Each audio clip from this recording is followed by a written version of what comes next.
चला, आज आपण एका अशा प्राचीन कथेच्या जगात जाऊया. एक अशी गोष्ट जिथे फक्त एका खोट्यामुळे प्रत्यक्ष पृथ्वी दुभंगते. हो, ही आहे चेतीय जातकाची कथा. तर या कथेची सुरुवातच एका जबरदस्त धक्कादायक घटनेनं होते. देवदत्त नावाच्या एका व्यक्तीला चक्क पृथ्वी गिळून टाकते. हो, अक्षरशः गिळून टाकते.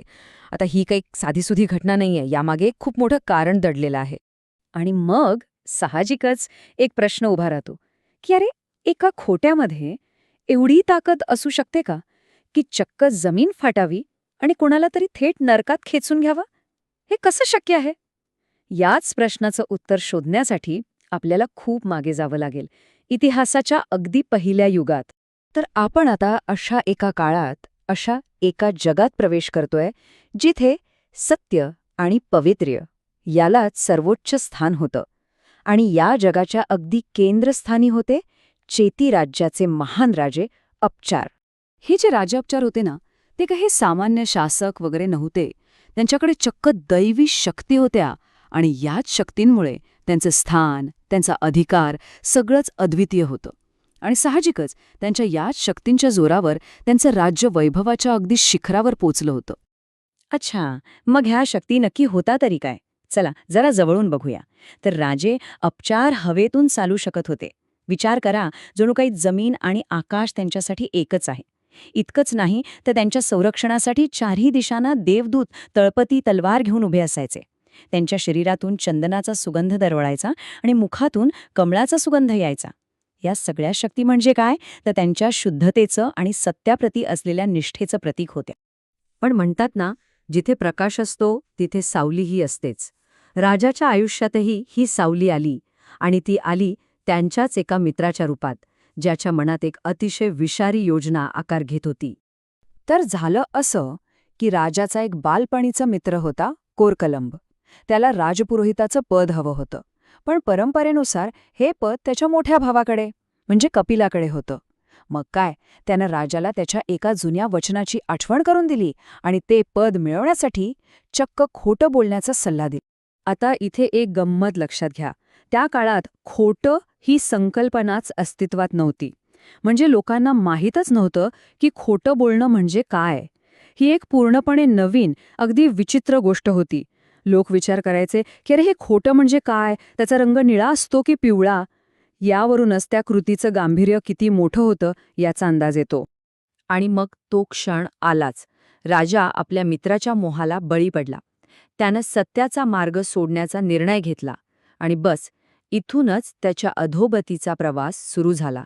प्रत्येक खोट्यासोबत तो अधिकाधिक खाली खाली जात राहिला. भर सभेत आपलाच पुरोहित कपिलाला उद्देशून राजा पहिलं खोटं बोलला. त्यानं धाकट्या भावाला मोठा म्हटलं आणि मोठ्याला धाकटा. हाच तो क्षण होता जिथून परत फिरण्याचा कोणताही मार्ग उरला नव्हता. आणि त्या एका खोट्याचा परिणाम तात्काळ आणि विनाशकारी. ज्या क्षणी राजाच्या मुखातून ते असत्य बाहेर पडलं, त्याच क्षणी त्याचे रक्षण करणारे चारी देवदूत गायब झाले. मुखातून कमळ्याऐवजी सडक्या अंड्यासारखी दुर्गंधी येऊ लागली. शरीरातून चंदनाऐवजी गटाराचा वास सुटला आणि हवेत तरंगण्याची शक्ती तर गेलीच, तो धाडाखण जमिनीवर कोसळला. पण गोष्ट इथेच थांबली नाही. तो फक्त जमिनीवर पडला नाही, तर चक्क जमिनीत घोट्यांपर्यंत रुतून बसला. असं वाटत होतं जणू काही पृथ्वीमातेला सुद्धा त्याच्या त्या खोटेपणाचा भार सहन होत नव्हता. हे सगळं बघून ऋषी कपिलाने राजाला सावध केलं. ते म्हणाले की जेव्हा धर्माला म्हणजे सत्याला इजा पोचवली जाते, तेव्हा ते उलटून इजा करणाऱ्यालाच नष्ट करतं. हा निसर्गाचा साधा सरळ नियम आहे. पण सत्तेचा आणि अहंकाराचा मद चढलेल्या राजाने ह्या इशाऱ्याकडे साफ दुर्लक्ष केलं. उलट त्यानं पुन्हा तेच खोटं दुसऱ्यांदा आणि मग तिसऱ्यांदाही उच्चारलं, जणू काही तो स्वतःच्या विनाशालाच आव्हान देत होता. आणि परिणाम, प्रत्येक खोट्यासोबत तो आणखी जमिनीत धसत गेला. दुसऱ्या खोट्यानंतर तो गुडघ्यांपर्यंत गेला, तिसऱ्या खोट्यानंतर कमरेपर्यंत. आता त्याच्या परतीचे सगळे मार्ग बंद होत होते. ऋषीने त्याला 6 वेळा समजावून सांगितलं, पण राजा ऐकायलाच तयार नव्हता. आणि मग त्याने 7व्यांदा आणि शेवटच्या वेळी तेच असत्य मोठ्या गर्वाने पुन्हा एकदा उच्चारलं. आणि राजाच्या या एका हट्टापायी केवळ त्याचाच नाही तर त्याच्या संपूर्ण राज्याचा आणि कुटुंबाचा विनाश ओढवला. एका खोट्याची केवढी मोठी किंमत, संपूर्ण साम्राज्याला ती चुकवावी लागली. ज्या क्षणी त्यानं 7वं खोटं उच्चारलं, त्याच क्षणी एक भयंकर गोष्ट घडली. पृथ्वी दुभंगली आणि त्यातून थेट अवीची नरकातून अग्नीच्या ज्वाला भडभडत बाहेर आल्या आणि त्याने राजाला आपल्या कवेत घेतलं. ज्या प्रश्नानं आपण या कथेची सुरुवात केली होती त्याचं उत्तर आता मिळालं होतं. आता वडिलांच्या या कृत्यामुळे त्यांच्या 5ही राजकुमारांना आपलं राज्य सोडून पळून जाण्याशिवाय पर्यायच उरला नाही. ते वेगवेगळ्या दिशांना गेले आणि त्यांनी नवीन शहरं वसवली. हत्तीपूर, अस्सपूर, सिंहपूर, उत्तर पांचाल आणि दद्दरपूर. म्हणजे बघा, एका व्यक्तीच्या चुकीमुळे संपूर्ण वंश कसा विखुरला गेला.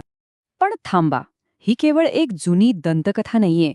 ह्या कथेमागे एक खूप खोल अर्थ आणि एक विशिष्ट उद्देश दडलेला आहे, जो थेट मानवी स्वभावावर आणि आपल्या कर्मावर भाष्य करतो. आणि ह्या कथेचं खरं रहस्य आता उलगडतं. ह्या कथेतील पात्र म्हणजे दुसरं तिसरं कुणी नसून ती बौद्ध परंपरेतील अत्यंत महत्त्वाची व्यक्तिमत्व होती. तो खोटं बोलणारा राजा, अपचार म्हणजेच देवदत्त होता. आणि सत्याचा मार्ग दाखवणारे ते ऋषी कपिल म्हणजेच स्वतः गौतम बुद्ध होते. तर मग ह्या सगळ्याचा अर्थ काय? तर महत्वाचा मुद्दा हा आहे की ही संपूर्ण कथा मुळात सुरुवातीला जी घटना घडली, म्हणजे देवदत्ताचं पृथ्वीत गडप होणं, त्याचं स्पष्टीकरण देण्यासाठीच सांगितली गेली होती. देवदत्तानं असत्याचा मार्ग का स्वीकारला आणि त्यामुळे त्याचं पतन कसं झालं, हेच ह्या कथेतून अगदी स्पष्ट होतं. त्याचं जमिनीत गडप होणं हे दुसरं तिसरं काही नसून त्याच्या कर्माचीच परिणती होती. आणि ही प्राचीन कथा जाता जाता आपल्याला एका मोठ्या प्रश्नावर सोडून जाते. जर त्या काळात सत्याला म्हणजे धर्माला इजा पोहोचवण्याचे परिणाम इतके भीषण होते, तर आजच्या जगात काय? आज जेव्हा आपण जाणीवपूर्वक किंवा नकळतपणे सत्याचा अपमान करतो, तेव्हा त्याचे आपल्या जीवनावर आणि आपल्या समाजावर काय परिणाम होत असतील? खरंच विचार करायला लावणारा प्रश्न आहे, नाही का?